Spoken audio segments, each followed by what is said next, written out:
Countdown. We're live.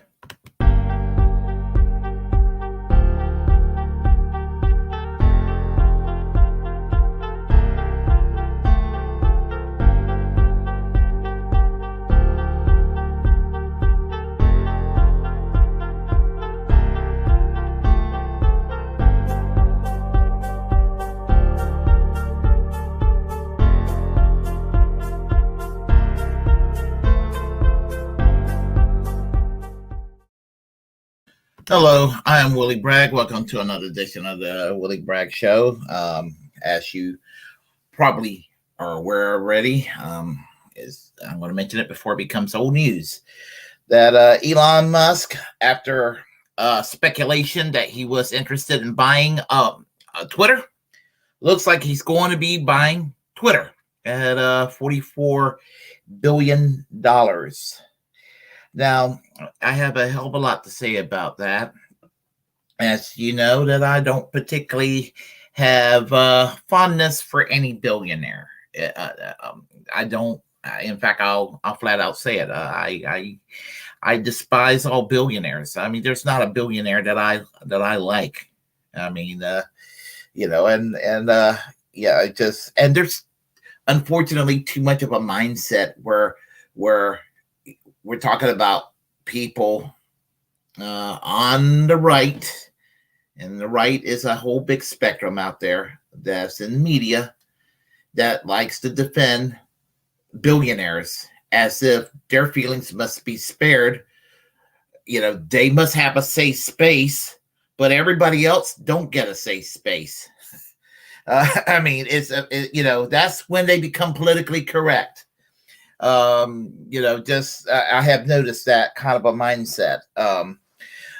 Anyway, but I'm going to say it like it is. I'm going to flat out say it about Mr. B. I mean, I was going to say Bezos, Elon Musk, and it'll be this. So much could have been done with those billions. With the $44 billion, you know how many people could have been, that money could have been used to heal people, can you imagine if you were to go and provide and pay people's medical bills just nonchalantly? We just say, I'm going to take $10 billion to go and find random people to pay their medical bills and get to wipe out their medical debt. Can you imagine what that would have done? Or could you imagine if he would have taken some of those billions and found a country that was doing terribly and feeding people? I mean, can you imagine some of the things that, and here's the thing, he wouldn't even have to go out saying these things. I mean, we would kind of know if he was doing these things anyway. He couldn't be doing these things, but no. He's a very thin-skinned person who feels entitled, and it's amazing. People who's got extreme wealth actually ends up feeling more entitled, and just a psychology behind that. And so he feels like he's going to go and want to buy out Twitter. Now, he claims to be a free speech absolutist. Well, here's the thing. Maybe he is a free speech absolutist and maybe he's not. We don't know. But if he is sincere, and I've said this before, I'm going to put it out like this. Since he's going to spend $44 billion buying out Twitter, how do I feel about it? Tell you the truth, and this may come as a surprise in spite of everything I just said. I'm kind of just not. I'm not going to say I'm not passionate about it, but I am. I'm fairly. I don't think it's the end of the world on one hand, but on the other hand, it tells me something about how people with more money ends up having power that the rest of us do not have. So there is that. So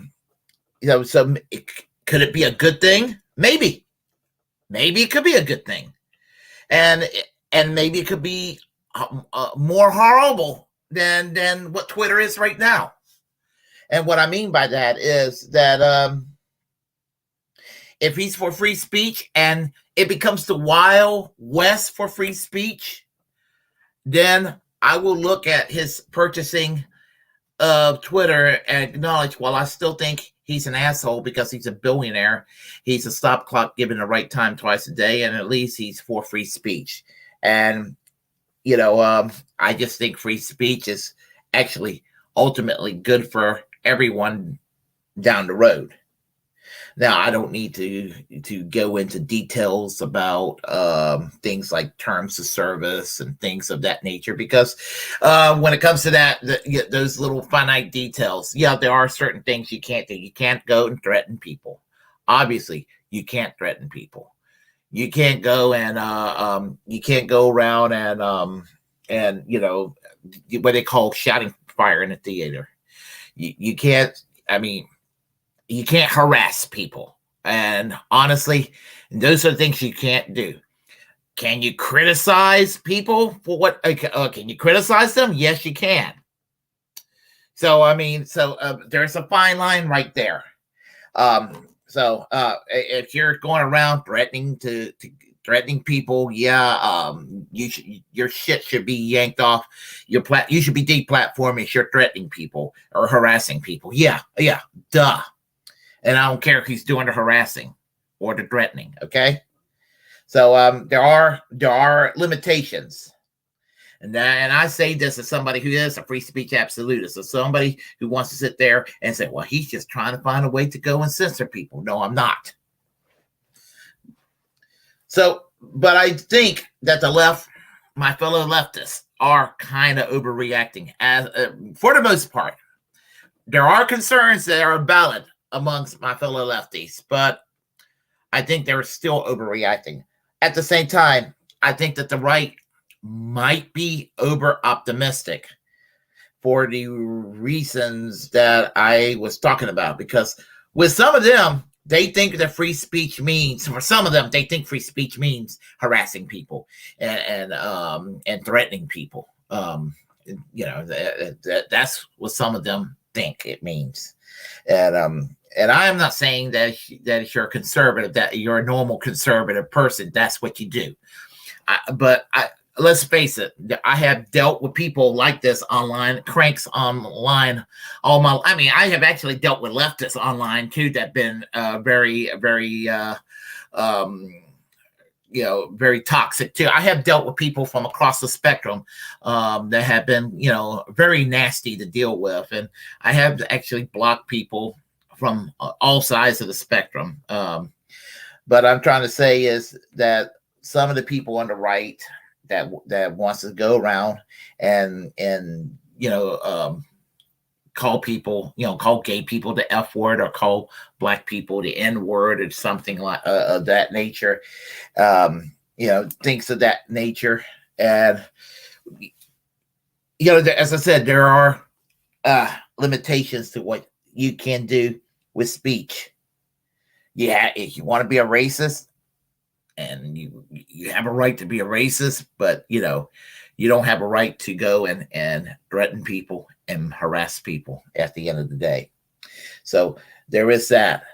But here, if the right also thinks that that he might go around to sit there and cancel culture leftists, I kind of don't think that that's going to happen. I think that basically Twitter is going to remain as it is currently. He might tweak it. It might be tweaked here and there. Maybe tweak for the better. Maybe, unfortunately, tweak for the worse. I don't know what's going to happen. We'll wait and see. We will wait and see.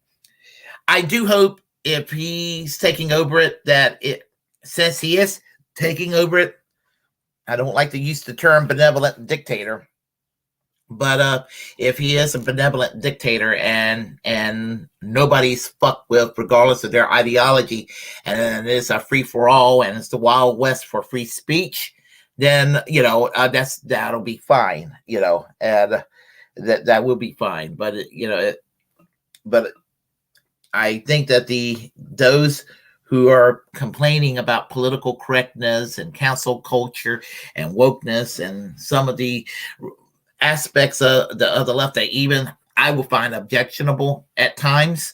I think that they're going to have a rude awakening in that regard, because I think with some of them, that's exactly what they want to do. They want to do to the left what they project that all of the left are guilty of. Some of these people on the right want to do that to the left, and they do. Don't for a second think that they're victims and they're just innocent, and they just want to sit there and discuss ideas like Dave Rubin says on his silly program, The Rubin Report. He's full of shit. So there is that. But here's another thing about it, about Elon Musk. You got this mindset, this hero worship in our society of the super wealthy. Because we associate billionaires as people who are smarter, who take risk and everything, and they're just wiser, and they and they're just a little eccentric, and they happen to be kind of a douchebag along with it. Well, that's just part of what it's of their character and everything. But they will say that, but then many of these people, when another billionaire comes along, and another billionaire comes along, you see them get all crazy. And I am referring to no other than George Soros. They went nuts during the Bush Cheney years when he was funding certain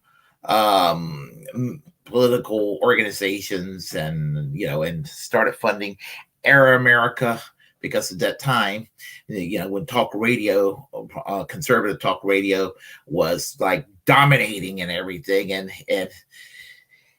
so some money did come in from George Soros into the blogs. I think like the MoveOn.org and Daily Kos and stuff like that were being funded by Soros, and Air America, which we'll know about names like people with names like Rachel Maddow later on MSNBC, and people like Sam Cedar, and all these people getting their start on Air America. Well, I mean, George Soros is associated with that, and the right in this country are as triggered as the left are with people like Elon Musk. They think that this guy George Soros is one of the most evil people around now, and they think that this guy is a super far left wing, radical, dangerous, revolutionary. I got news for you about George Soros. George Soros is not a revolutionary. To prove that is that in America in 2016, I mean, who did he support and funded? Hillary Clinton over Bernie Sanders. The guy is basically on a world stage as somewhat of a third way shit lib that might be socially liberal. And he was a stop clock given the right time twice a day during the Bush years. And when I was probably, you could say, may have been the most sympathetic toward George Soros, but I don't particularly have any love for the man today. He's, to me, I think he's just as bad as the Koch brothers in a lot of ways. So, so there is that. But the double standard, and I'm not one about double standards. So, but as I said, when it comes to this whole thing, I really think it comes down to this. At the end of the day, it comes down to many people who will sit there and watch Fox and OAN, One American News Network, and listen to talk radio. What they're interested in with his takeover is to basically own the libs. They want to take what they perceive as liberalism today and basically just crushed them in a culture war, and they see Elon Musk as a vehicle in doing so.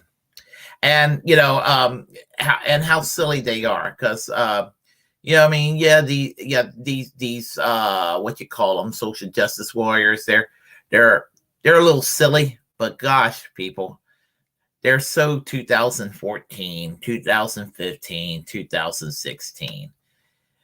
Goodness gracious, they're so half a decade ago. Get over it. Really, get over it. I mean, times do change. Really, they do.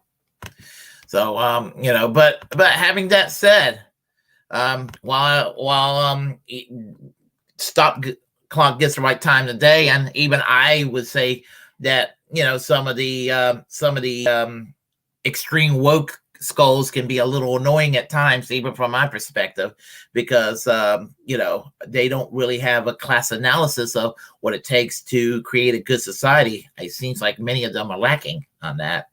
I'm not exactly comforted by what I will call the opposite side, that wants to basically wage a culture war and do their own version of social justice warriorism on the right, their culture war issues and grievances from a right leaning perspective. I mean, you think that the QAnon shit and waging war on transgender people and trying to impose Christian Sharia and all of that, you think I want to side with that? The people who wants to, people who think that they are so alpha because their genitals are small, so they want to show how alpha they are by showing their guns out to people. Not that I am opposed to guns or anything like that, but what purpose is there in that? I'm supposed to be impressed, by that. Come on, really? So anyway, I just want to get this out of my chest about Elon Musk. Not really that big a deal. We'll wait and see if there's going to be more censorship or less censorship.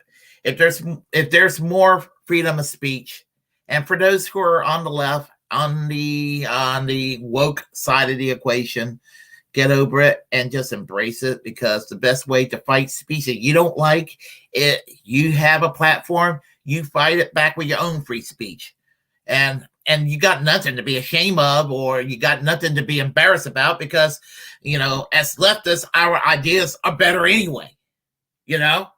And as far as the right is concerned, if you think that free speech means that you can sit there and silence the left and insult the left and silence the left without any pushback, and you want to use Elon Musk's ownership of Twitter to do that, well, I would encourage the left to mobilize to try to find an alternative to Twitter at that point. But until then, relax and let's see what happens. If you like what you heard, press like and comment. If you disagree with what I have to say, comment anyway. We'll have a conversation. Feel free to share the content on this channel. As the First Amendment absolutist, it's my duty to inform you to create your own platform and utilize it, because we are the muckrakers of our time. Feel free to subscribe to this channel, hit that notification bell. And until next time, remember, we have a class struggle to wage, and we're all Julian Assange when it comes right down to it. So we're going to conclude right now with some music. Take care.